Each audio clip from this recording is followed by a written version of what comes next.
Like and subscribe, comment and share. We are always willing to engage in nurturous dialogue.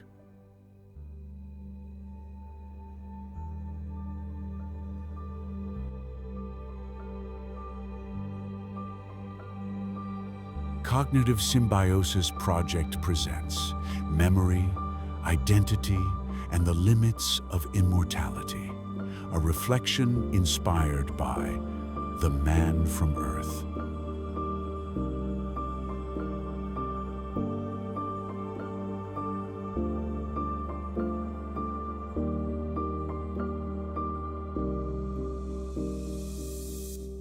Film called The Man from Earth captivates not with spectacle, but with an unsettling question. What if someone simply stopped aging? Its protagonist, John Oldman, claims to have lived 14,000 years without magic, without divine intervention, just with biology perfected to the point of halting senescence. What makes the film so compelling is its realism. John can be killed like anyone else, by violence or accident, but his only advantage is time and perfect cellular regeneration. Yet even this form of immortality carries an unexpected philosophical problem: memory. Neuropsychology teaches us that human memory is finite, selective, and reconstructive.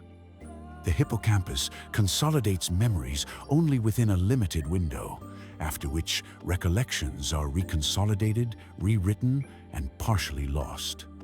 Even if John's body regenerated forever, his memory circuits wouldn't magically become a bottomless archive. They'd be forced to choose what to keep. Over 14 millennia he lived. He acquired hundreds of friendships, languages, and seen countless landscapes. All of it would blur into vague, emotional eras rather than a precise chronicle. His sense of self would resemble a palimpsest, each century writing new layers while fading the old, never preserving the whole.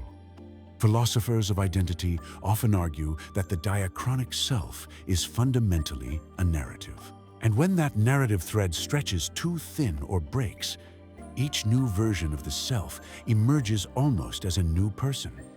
This idea isn't just poetic. It mirrors real cognitive science, because our sense of self depends on continuity of memory.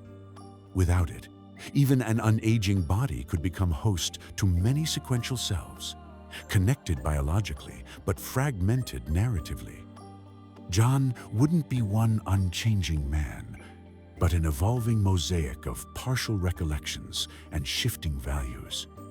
And this problem scales beautifully into the design of future artificial general intelligence.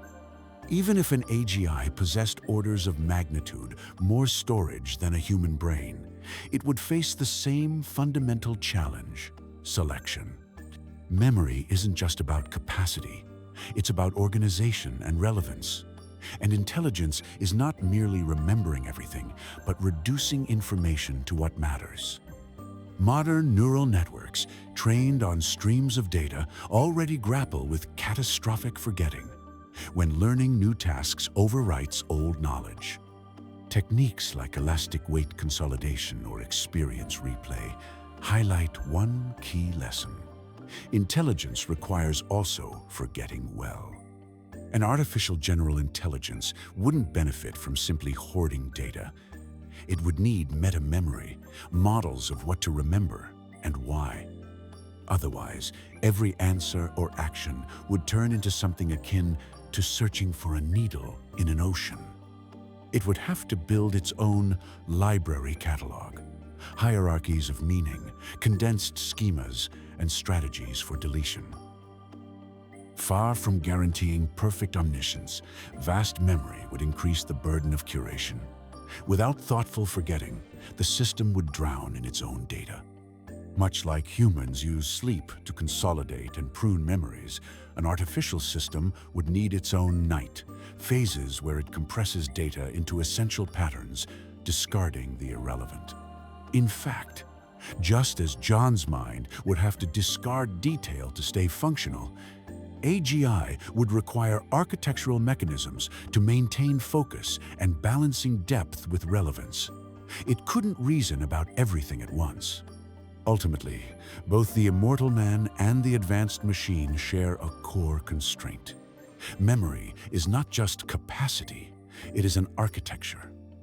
Identity emerges from the interplay between what is remembered, what is forgotten, and how meaning is imposed on experience. The man from Earth thus poses a question that resonates far beyond its humble setting. If continuity of self depends on remembering, what happens when remembering itself becomes too vast? That's the question that future architectures will be forced to tackle, and we are forced to tackle this question alongside them. Thank you for listening. Written by Peter Eidos.